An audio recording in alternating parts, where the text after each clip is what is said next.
அன்பு நெஞ்சங்களுக்கு சஞ்சு மாஸ்வலாகோட அன்பான வணக்கம். நம்ம இன்றைக்கி இந்த வீடியோவில் என்ன பார்க்க போகிறோன்னா, பொங்கல் பர்ச்சேஸ். ஆமாங்க, வருஷம் பார்த்திங்கன்னா பொங்கலுக்கு மளிகை ஜாமானம், காய்கறி எல்லாமே எங்கள் வீட்டில் அவரும் பொண்ணுக்கு 2 பேரும் தான் போய் கூட வாங்கிட்டு வருவாங்க. நான் அன்றைக்கி காப்புக்கட்டுக்கு தேவையான வீட்டில் இருக்கிற வேலைகள் எல்லாம் செஞ்சிட்ருப்பேன். ஏன்னா வாசலெல்லாம் சாணி போட்டு தான் வலிப்பான். அதே போல் மற்ற வேலைகள் சாமி கும்பிட்றதுக்கு அதுக்கு உண்டான வேலைகளை எல்லாம் வீட்டில் பார்த்துக்கிட்டு இருக்கிறதுனால அவங்க தான் போவாங்க. இந்த வருஷம் பார்த்திங்கன்னா நம்ம பெரிய பாப்பாவுக்கு லீவ் கிடையாது. நான் ஏற்கனவே உங்கள்கிட்ட வீடியோவில் சொன்ன மாதிரி அவங்க மெடிக்கல் பிஜி ஜாயின் பண்ணியிருக்காங்க. அதனால் லீவ் கொடுக்க மாட்டேன்னு சொல்லிட்டாங்க. அதனால் இந்த வருஷம்தான் பாப்பா பொங்கலுக்கு எங்கள் கூட இல்லை. அது ஒரு பெரிய மனசுக்குள்ளே ஒரு வருத்தமாக இருக்குது.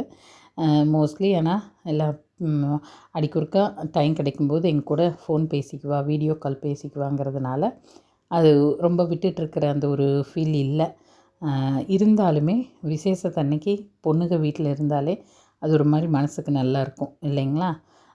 பார்த்திங்கன்னா இங்கே உடுமலைப்பேட்டையில் பிகே ஃப்ரூட்ஸ்னு சொல்லிட்டு அங்கே போனோம்னா நம்ம எல்லா காய்கறியுமே அங்கேயே இருக்கும். அப்புறம் 2வது மொச்சக்காயெல்லாம் பார்த்திங்கன்னா வெளியே இருக்கிற அளவான கடைகளில் போனால் நம்ம அது கொஞ்சம் பார்த்து எடுக்கவெல்லாம் விட மாட்டாங்க, அப்படியே தான் எடுத்துகிட்டு வரணும். அதனால் அங்கெல்லாம் கொஞ்சம் நிறையாவும் இருக்கும். நம்ம கொஞ்சம் நல்லா மொச்சை பெருசாக விதை இருக்கிற மாதிரி பார்த்து எடுத்துகிட்டு வரலாம். ஆனால் மொச்சக்காய் பார்த்திங்கன்னா இந்த வருஷம் அங்கே கிலோ 150 ரூபா போட்டிருந்தாங்க.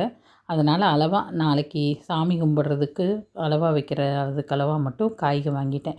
இப்போல்லாம் பார்த்திங்கன்னா ரொம்ப அதிகம் வேஸ்ட் பண்ணுறதில்ல. நிறைய பொறுப்புகள் வந்துருச்சோ என்னமோன்னு எனக்கே தோணுது.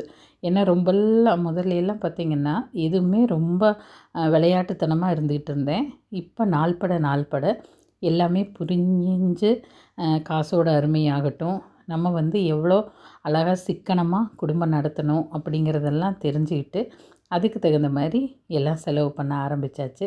காய்கறி வாங்கிறது முதற்கொண்டு எல்லாமே வேஸ்ட் பண்ணாமல், அதுலேயும் பார்த்திங்கன்னா மோஸ்ட்லி ஃபுட்டை வேஸ்ட்டே பண்ணக்கூடாது அப்படிங்கிறதுக்கு தகுந்த மாதிரி அளவளவாக செஞ்சுக்கிட்டு இது பண்ணிக்கலான்னு சொல்லிவிட்டு சாமி கும்பிட்றதுக்கு தேவையான அரசாணிக்காய், அதே போல் சேனக்கிழங்கு, அவரைக்காய், மொச்சக்காய், கத்திரிக்காய், அப்புறம் கொஞ்சம் வீட்டில் தக்காளி இதெல்லாம் வேணுங்கிறதுனால அது எல்லாம் வாங்கியாச்சு. அது கூடவே மஞ்சக்கொத்து பார்த்திங்கன்னா இந்த வருஷம் ஜோடி 30ன்னு சொல்லி சேல் பண்ணாங்க.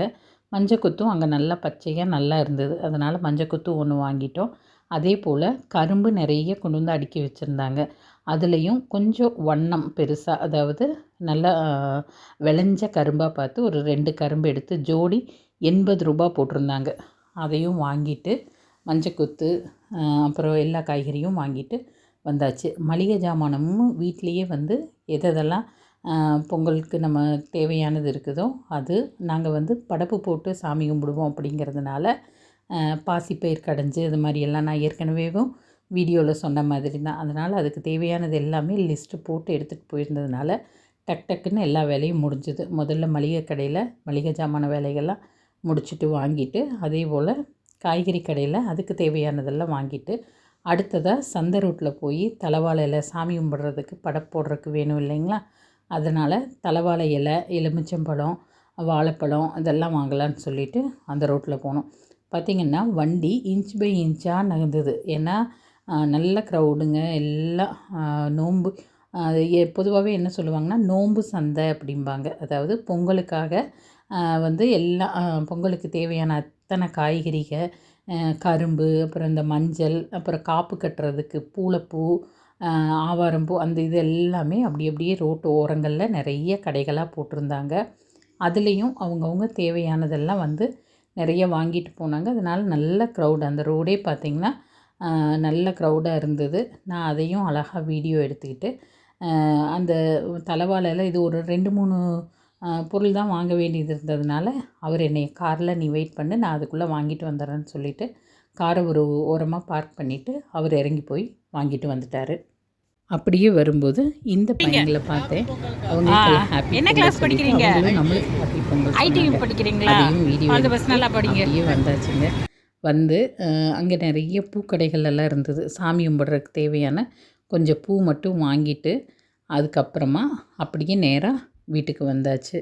இப்படி தான் பார்த்திங்கன்னா இன்றைக்கி, அதாவது போகி பண்டிகை அன்னைக்கு காப்பு கட்டுறதுக்கும் பொங்கல் அன்னைக்கு பொங்கல் வைக்கிறதுக்கும் தேவையான எல்லா பொருளும் நல்ல விதமாக பர்ச்சேஸ் பண்ணிவிட்டு வீட்டுக்கு வந்தாச்சு. நீங்கள் உங்கள் வீட்டில் பொங்கலுக்கு எப்படி எல்லாம் ரெடியானீங்க என்ன அப்படிங்கிறத நீங்கள் டைம் கிடைக்கும்போது என் கூட ஷேர் பண்ணிக்கோங்க. எல்லோருக்கும் இனிய பொங்கல் தின நல்வாழ்த்துக்கள். நல்ல விதமாக பொங்கல் வைங்க. ஃபேமிலியோடு சேர்ந்து நிறைய டைம் ஸ்பெண்ட் பண்ணுங்கள். சந்தோஷமாக இருங்க. குழந்தைகளையெல்லாம் ஆரோக்கியமாகவும் நல்ல விதமாகவும் பார்த்துக்கோங்க.